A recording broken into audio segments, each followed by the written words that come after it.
talking to your best friend, did you feel the connection? Of course, we're connected.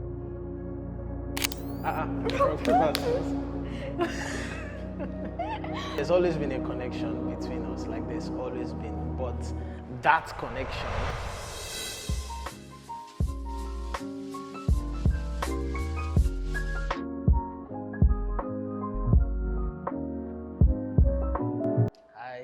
My name is Goodness. Hello. My name is Esther Nkama. I'm a presenter, basically, and then I'm also a content creator. I am a final year mass communication student at the University of Lagos. I'm into film, social impact, event planning. We met in 2020 during the COVID period. A mutual friend introduced us. We had this photo shoot that we wanted to do. I was the model at that time. That's how we met. I just remember how my friend Isaac who told me, oh, there's this girl who wants to have a shoot. We had a little bit of conversation that day, and I thought that she was quite profound with her thoughts. We kicked up, like it was quite easy to have a conversation with him. Over the course of that period, we met a lot. We stayed around the same area. So we met for shoots or to just talk, and then we spoke a lot over Facebook. And it so happened that that was the time where she was actually going through some stuff in her life, and she sort of really needed somebody. Yeah, we clicked. Rock, paper, scissors. Rock, paper, scissors. Rock, paper, scissors. All right, so let's do this, right? Yep, let's do it. All right. To doing what? To exposing ourselves. To me making fun of you on the show. My question. I don't know why I feel like, okay, go on. If we had a theme song, what would it be? What's the song? Oremi Atata. Hey, you always in my mind. Yeah. I only know the first line. How are you, my friend? Is it the same song? It's not. Oh, wow. Yeah. Yeah, I think I didn't know it was the same song. Because, do you know why I would choose that? Why? I don't know. I think it was a video you made. I made an idea, I remember. Yeah. I think it was the end of a year. Was it 2023? I can't remember. Or was it my birthday? Can't remember. But I know I made that video. You made a video and you put that song. I think that was even the first time I heard this song. And you liked it back? Yeah, that was good. Stop. That was good. What's the What do you value the most about our friendship? So I think there are two things. I think what I value first of is the fact that we have God at the center of everything, right? And the fact that we understand each other. Yeah. That's what I think. For me, what did you want to say? So actually, for once, we're not saying the same thing. I think what I value the most in our friendship, I'm going to say relationship, is the one thing that I think has made us, we're still friends till now after a long time. And is that there's this sort of like commitment that this person might not always do something that will make me happy. This person might not always be there all the time. I'm sure that there are some times where you needed someone and I wasn't there, I'm sure. But whenever, as much as we can, as well as we can, we'll try to still be there for each other. I think I really like that. Intentionality, we're very intentional about it. I really, really like that because it hasn't always been easy. When I was in school, I think we went for like almost 2 years. We didn't even see each other. There was a time I was like, wait, I never see this boy this year. It was that crazy. And I like the fact that our families are now like. Yeah, actually, it's like our families are just. Yeah, they're like, oh, who's that? Goodness. Oh, okay, it's Goodness. I'm like, yeah. Sorry. Yeah. And it's even getting more. All right. Yep. Ooh. What is your biggest fear in our friendship? Wow, these questions are interesting. Yeah. My biggest fear, I don't think it's a fear. Okay. I think I've overcome the fear because, when I was in a different state, you were in a different state. I used to think that we might lose to, and that when we eventually see, after not seeing each other for a long time, that we might not we may not vibe as much as we used to vibe before. But I don't know, somehow it's never happened. Funny how we what don't. Did you do? I don't know. we literally don't even speak every day. But then when we speak, it's as if, okay, this is what's been going on. And like, funny, you're more up to date, like, about my life than people that I see almost every day, which is, you use jazz, guy. All right, so how do you know when you start to like someone romantically? You will know now. Your heart will start doing bing, bing, bing. Start to feel butterflies. How would you know? My heart will start doing bing, bing, bing. And what does it mean by your heart to start doing bing, bing, bing? It will start to flutter. Imagine so, Yibo. You start to flutter? I think I would just want to spend more time with that person and be in that person's space. And when the person is around me, my heart will be doing bing. There's no how your heart will not do bing, bing. It will shall be beating one kind of way. Yeah. And just, for me, I think it's just generally wanting to spend. If I like you, I would want to be around you. Like, I'm a very clingy person. Yeah, you are. So I want to be around you, have conversations, hold you. Not in the wrong way. Hold you, I beg. So yeah, basically for me. What about you? You know, I told you that I wasn't sure about this question. Sometime ago, the last time we had, that last time we talked about that. But still I think I'm getting a little bit more clarity. I just feel like, because there are people like I like, but I don't like romantically. And I want to like always talk, not always, but I want to like talk to them. I enjoy talking to them and all of that. So at some point, it was difficult for me to differentiate between liking somebody romantically and actually just platonic, like. So for me, I think it's, if I like you as a person, generally, my kind of person, I just want to be around you. You will know that I like you as a friend or whatever. I just want to talk to you. I want to hold you.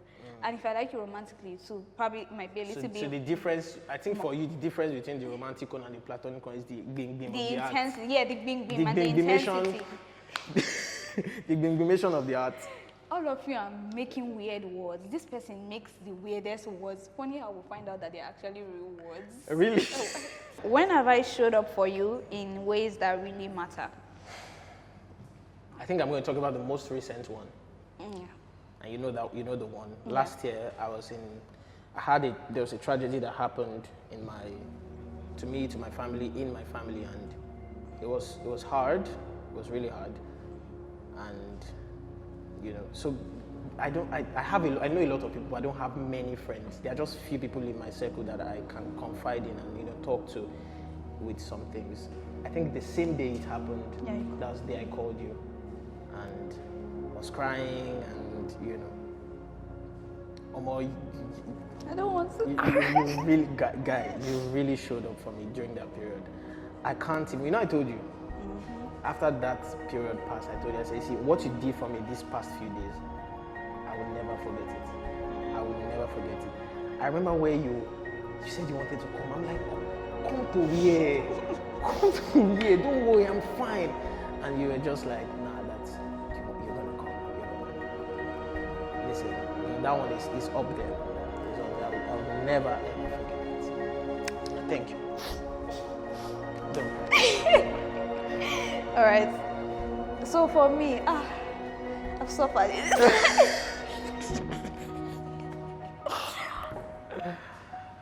So for me, I would say, I think every single time you show up, I think it matters. Especially when I'm at that point where I'm very lost, confused, and I send you like a 12-minute voice note complaining. 12 minutes is one of the least voice notes you've sent. You sent a 19-minute voice note one day. I was going through a lot. And the fact that you always indulge me and you actually respond, and you don't miss out on anything I say, and you just encourage me to be like the best version regardless of what the situation is, and you find a way to comfort me and let me know that I can be whatever I want to, or what is happening to me at that point doesn't really determine how the future is going to be. Like, I think every time you show up for me, I think every time it matters. If I'm going through any dilemma, I think one of the first people, goodness, because first off, I know you will not lie to me. Even if you have to be harsh, you will be harsh and you will tell me the truth. But at the same time, in that harshness, there is comforting, because I know that you will not try to lead me astray. You tell me what to do. You'd comfort. You just be that person. So yeah. Now it's my turn to be emotional. Bele. Now you're going to maintain eye contact for 3 minutes. Are you ready? All right. Let's go.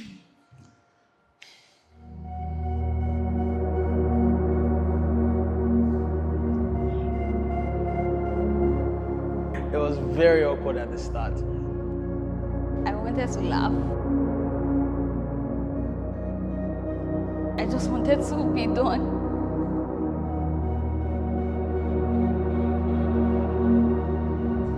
My eyes were aching, man. Towards the end, I just started to think about memories. I just started to think about some of the times we had.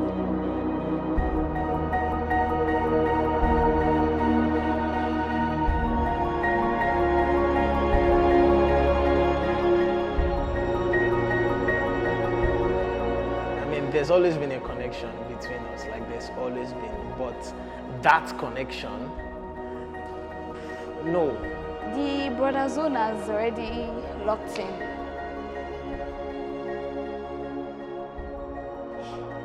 The whole conversation we just had today just made me appreciate the friendship. But when we say like that connection, I don't think that happened. I don't think so.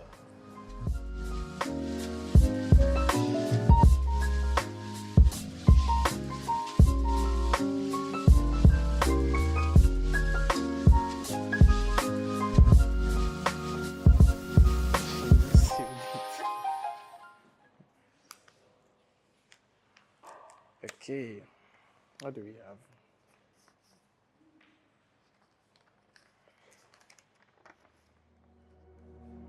Dear bestie, thank you for being in my life and for always having my back.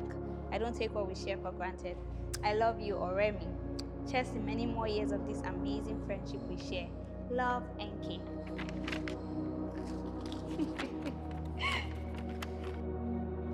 Hey NK, we have come a long way. It has just been 5 years, I know, but it feels like it's been 15.